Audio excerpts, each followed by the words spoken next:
What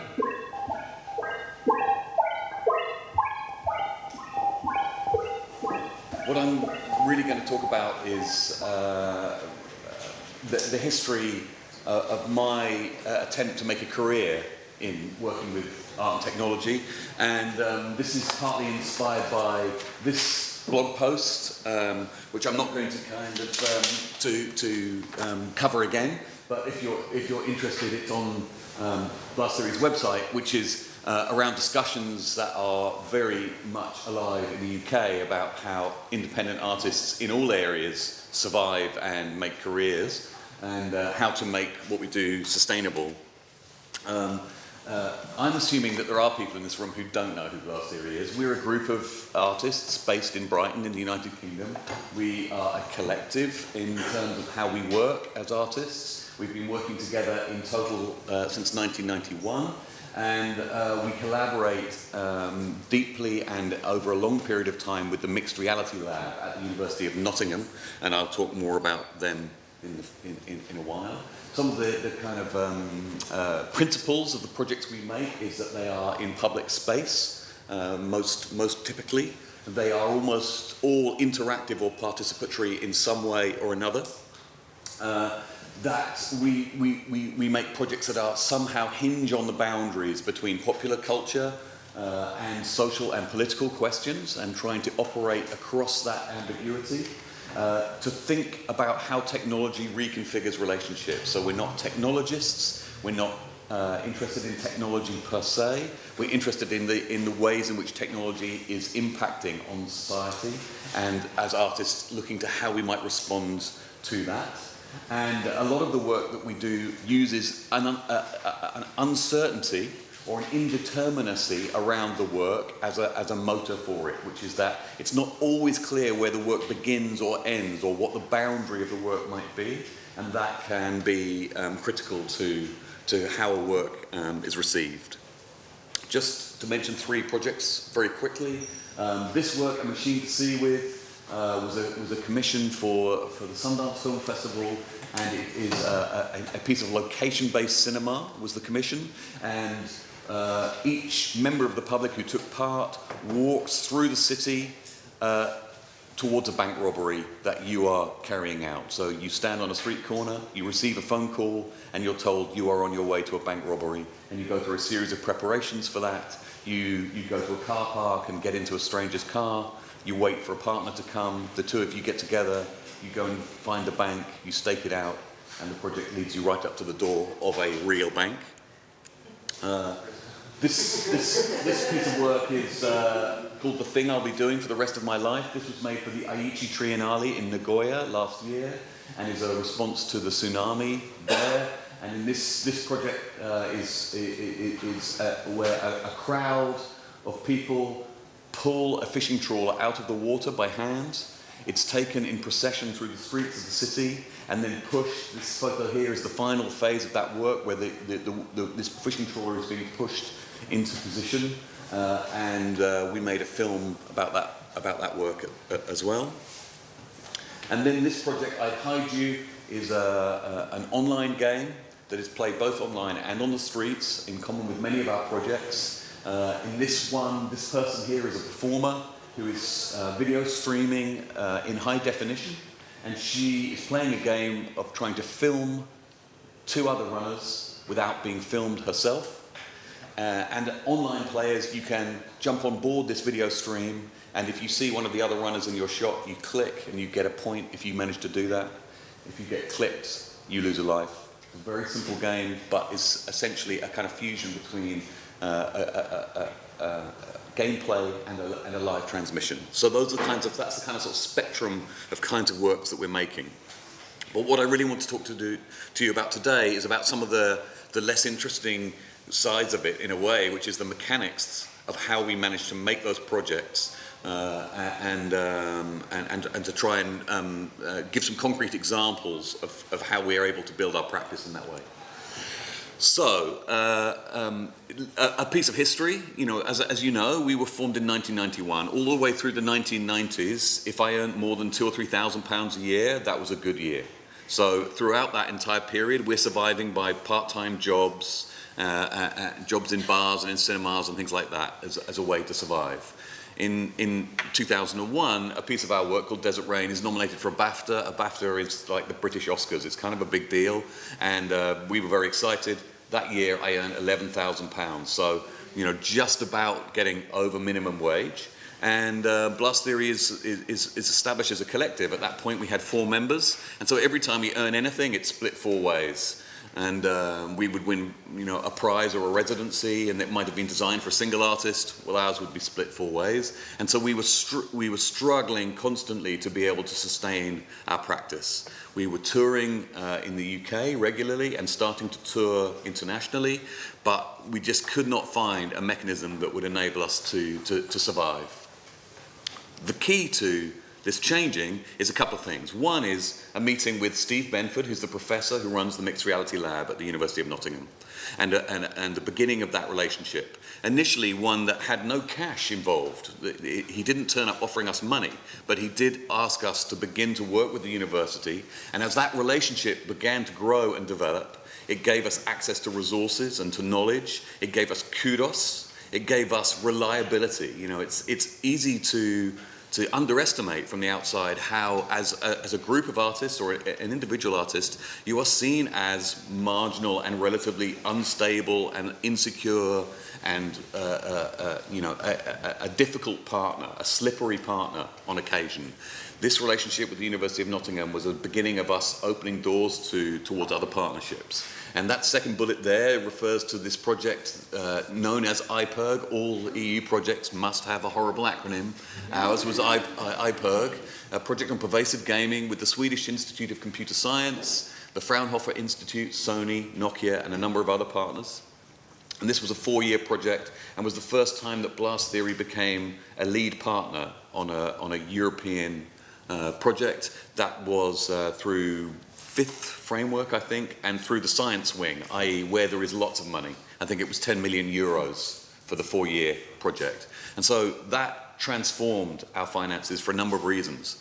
One is that we got stability over a number of years, and the other is that this project and projects like this fund salaries because they recognize that the key resource is people working in a stable environment, whereas most arts funding in the UK at least is focused on outcomes. They will give you £10,000 to go and make a piece of work. They will not give you £10,000 to go and spend time working on something with an unknown public-facing outcome. And we've done a number of projects since then, and I wanted to mention this Participate project in particular, because this IPERG project was fantastic, very high-level people, all the people commercially, research, artistically, in my view, at the top of their game. A very good level of exchange, and curiously, this was an area, pervasive gaming, where the Europeans were ahead at the time that we were doing this. This Participate project, which is a UK-funded project with other partners, you can see them listed there, was not so successful. In fact, we withdrew from this project before it finished because as we reached closer and closer to public outcomes, some of the public relations departments of British Telecom became anxious about some of the messaging around climate change. It was a time when climate change was still very controversial, and we were starting to develop ideas that made it very clear that climate change was a crisis, and they did not feel comfortable that the idea that this was a crisis was something that should be pushed that hard. And it's a long story with many complicated strands, but the outcome of that was we withdrew from that project before it went full-time, before it went to its kind of full demonstrator. And I thought I should just mention that in among all of this, we are also open to and looking for commercial activity. We do some work that of that kind. We've been represented by Creative Artists Agency in Los Angeles as games designers. They never made a penny out of us, but we tried. And we've been in relationships with venture capital, investors of various kinds at different times to look for models to do that. So far, we've not found a model that actually works, and each time it's either gone not very far or one side or the other has withdrawn at some point. But personally, I'm very open to that, and you can imagine that for some people this is really controversial. I thought it was interesting that Gerfried uses the word compromise, because I am quite a big fan of compromise. I think it's a very an old-fashioned and unhelpful idea that the artist is a hermetic creature who has their vision of the world and does their thing without anyone else getting involved, and to intrude into that bubble is to sort of dilute or pollute the artistic world. I think that that's a kind of modernist ideal, and that's one that's not seen at many times in history or in many places in the world, and I'd be interested to see whether any of you agree or disagree with that. I'm going to be quite brief because there are a lot of us to speak, and so I'm going to kind of leave some trails hanging. But I wanted to mention about this idea of collaboration, which was kind of flagged up in the description of this event, which is that clearly we're collaborative at a kind of core level. There are now 3 of us left standing. It's artists in Blast Theory, myself, Duro Farr and Nick Tandavanic. But we're a team of 6, and we work intensely closely with our 3 colleagues to realise our projects. And then on top of those, we have 6 associate artists who we work with on a regular and ongoing basis. And then outside of that, we, of course, like so many creative organisations, have a constellation of freelancers and colleagues who we work with from time to time over periods. And then we have these partnerships that I've kind of outlined that go then out even further. So you have this kind of onion skin of different relationships and communication flowing in and out throughout those different sets of layers. And to me, when that works harmoniously, you create by far the strongest and most productive work. But it's an extremely difficult challenge to get all of those relationships functioning smoothly. Sometimes Steve Benford at the University of Nottingham talks about what working with with an organisation like Blast Theory brings, and these are the things that he talks about, which is that, like Gerfried flagged, you can't do computer work without taking it out into the world now, in the social, if it has any kind of social function, and so we offer the chance to create artworks that exist out in public space that then can be studied and looked at. We also offer high quality experiences that are novel and are contemporary, that are pushing, that are asking questions in their own right. And that makes for a much richer set of study. There was a period in the 1990s where they would say, oh, let's create a game to test this. And they would create a very, very simple basic game because they're computer scientists, and from their point of view, a game was a game. What they made was games that were quite boring, and so then the games are being treated as very bad games rather than providing really good research opportunities for example, how the virtual reality is working in the game that they had created. And as I mentioned, from them we get resources, knowledge, cash, and a dialogue. And then another sort of question, just to finish on, that was raised was about why artists and technologists might be working together and why artists might be working in terms of technology. And my personal point of view is that artists have always been pioneers in terms of technology. Man Ray is a good example. There are many, many others.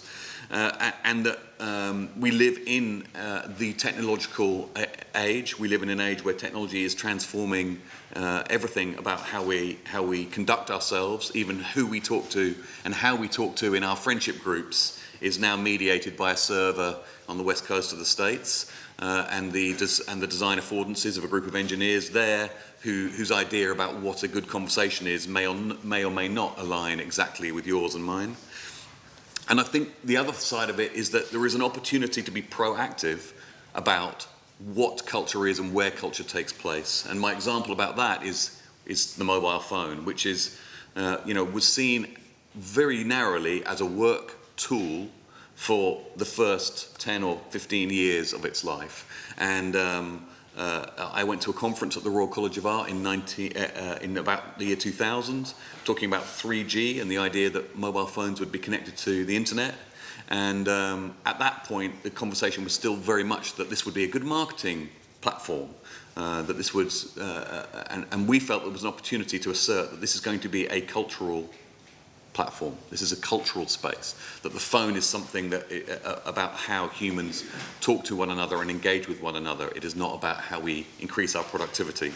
And that this is one of the most important reasons for artists to be at the center of these things, is to articulate the cultural, social and political possibilities of new technologies. I'm going to stop there. Thanks very much.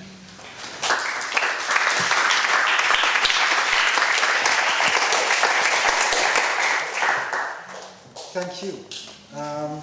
I have an immediate question from the speaker. Before we run off, I just have a really quick question. Can you sort of flow out a little bit, like what happened when you tried to rob, when you were just saying robbing the bank? Like what did the bank do? How did the police react?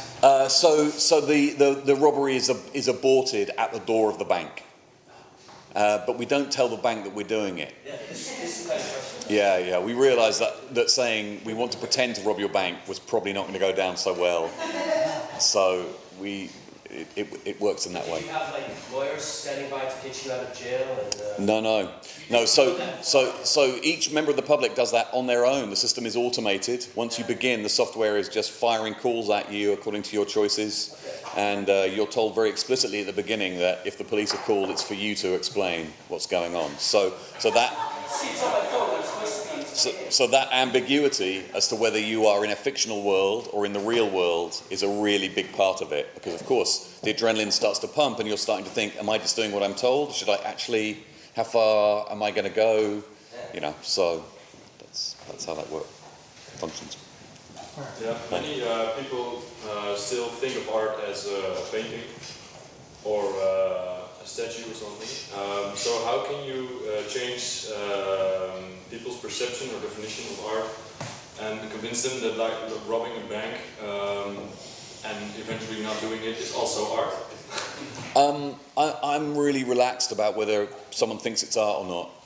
I don't think it's actually essential, and I think some of the most important pieces of culture in my life would be things that are seen as marginal or temporary or ephemeral, like graphic novels or pieces of music, things like that. And to me, the idea that art is some higher form in relation to a 3-minute single, it's not something that I'm worried about. So. It's not something that really I can control. So I think it's a very dangerous artistic position to get into an idea that you need it to be seen as art for it to be operating. Now there are notable exceptions. You could say that Duchamp's urinal is exactly about that question, which is that only by being seen as an artwork does it work. But personally, I feel it's a very reductive, recursive discussion. If you're looking to pull the god of art down and have her on your side to legitimate what you're doing. I mean, the Posh Money blog post that's so fascinating for me, which I really do recommend that everyone has a look at. What struck me about that was really kind of brave, and I've never seen anyone lay out their sort of financial, especially an artist, we just don't talk about that kind of thing. And you really laid it out in that blog post. What I wondered was, what led you to do it specifically? I know there's some big student culture in England as well. And have you had any negative reactions apart from the positive reactions as well? The kind of figures you're referring to is that I lay out what I earn and roughly how we make a living surviving as blast theory, and people are often kind of incredulous that we could be making a living at doing what we're doing. The reason I did that is because I think that that artists get crippled by a belief that money should not be talked about, and that it's unseemly, and that we're above all of that. And what that does is hide a tremendous amount of private pain and anxiety, because most artists I know are struggling. And they may have struggled before, but they sure as hell are struggling today. You know, artists who are freelance, independent artists, every source of funding that's available to them is narrower and tighter and more competitive than it was. And you know, we've had a legendary performance artist, Adrian Howells, who took his life 2 weeks ago in the UK, and I don't know if that has anything to do with his financial situation, but I know that, you know, that people are under pressure. So I feel that in terms of our financial sustainability, there isn't really a forum for me to share how that happens and why that happens. And so I wanted to take a risk around that. And the reason I say that is because the other thing that is particularly prevalent in the UK, and I'd be interested to know whether it's true in other countries, is that what discussion there is about money from artists is about how terrible things are and about how things are going badly and how there's no money. And what I wanted to try and do was posit at least one case study of going, well, there are ways through that, and you can find ways. And that's why I sort of referred back to that sort of Desert Rain moment, because that was a moment where we were like, okay, so we've seemed to be getting to about the top of where we could get to, and we can't make a living. You know, at that point it felt slightly desperate. And you know, we've managed to find a solution, which is by no means a universal one. It's a very distinct, you know, it's a very unique and particular one. It's sort of a glass ceiling, and people don't know like how to move on, and that's what's struggling about Yeah. it. I mean, I should clarify, it's not that you make a load of money, it's just you make kind of enough. Yeah, no, I make £35,000 a year. Yeah. So, Yeah, and that's, you know, that's possible through a combination of how Blast Theory is funded and also through a visiting professorship at the Central School of Speech and Drama. So those two things combined enables me to make a living. I have one last question, and that's about this piece with the boat, the thing you're going to do the rest of your life. It's not involving in much technology, is it? No. Why did you choose to make that? Don't hate me, Lucas. No, I don't. I'm just curious. I'm just curious. Sure. I think That's why I describe, and that's why you'll see that nothing anywhere in anything about our work is it described in terms of technology. Yeah. It's described around interaction and participation. You know, because that's the thing that's really changing, is that, you know, 60 years ago, an industrial model of culture existed, not just in film and television and the music industry, of people producing products and then disseminating it out to the masses, but also in terms of visual art and other artistic disciplines. You know, the modernist paradigm was that Guernica is a work of genius, and now we can move that to any gallery, any museum on the planet, and everyone will recognise, you know, bow down and recognise its genius. It's universal genius. And you know, we're now in a period of understanding that culture prior to the 19th century was never about that. Was a much more embedded, much more social activity. And I think, you know, we're returning to that now, which is that you know, what's breaking down is the relationship between producers and consumers of art and culture, and that's a very exciting thing and a very complex thing. And so, you know, that work is about, in some ways, is about how we engage with a group of people in Japan and work with them to do something. yeah. Can we expect more of these kinds of works from you? I think probably, possibly. Or is I think in the DNA of Blast Theory that you're looking at how technology changes? No, I think technology is clearly the thing that enables this dramatic explosion in interaction and participation. So it would be, and so that project, the thing I'll be doing for the rest of my life, was blogged every day, and we're using all the social media channels, we're disseminating photos, we're making a film on digital platforms that's now on Vimeo, you know, so it's completely surrounded by a set of digital platforms. It's not not using technology. Yeah. Thank you, Matt Adams.